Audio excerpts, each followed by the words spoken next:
It's been almost 50 years since the Supreme Court's Roe v. Wade decision recognized a right to an abortion.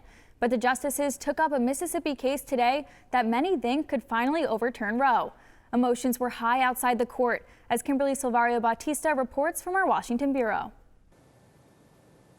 As justices inside the court heard arguments that could lead to an overhaul of abortion rights in the U.S., hundreds of protesters from both sides of the debate were outside the court today making sure their voices are heard.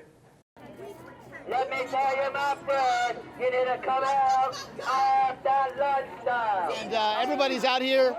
Emotions are high, you know, people have their reasons. Pro-lifers like John Williams made up the largest part of the crowd outside the court, where they hope the justices will listen to their decades-long plea to overturn Roe v. Wade. For many, it's a moral as well as a legal question. We believe what God says, that every life matters, and that life begins at conception, and that thou shalt not kill. The protesters were here hours before the hearing, waving signs and banners, singing, and in some cases, praying.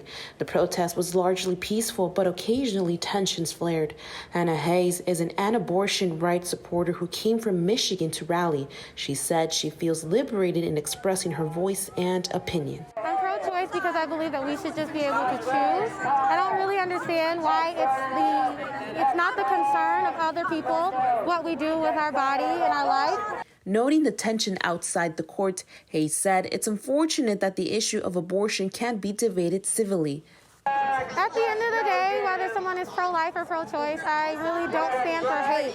And I think that hate really needs to end. With the conservative majority now on the court, many observers believe this will be the case to overturn Roe, something Williams is looking forward to. We're hoping that the Supreme Court does the right thing. We're hoping that that this leads to the overturning of Roe v. Wade. Hayes says she is ready for any outcome. I'm not really sure, but I'm not worried either way because what I stand for will never be quieted. After 2 hours of arguments today, the justices appear to be sympathetic to the Mississippi law. The court is also considering a Texas case that would all but ban abortions in that state. But decisions in those cases are not likely before next year. In Washington, Kimberly Silverio-Bautista, Cronkite News.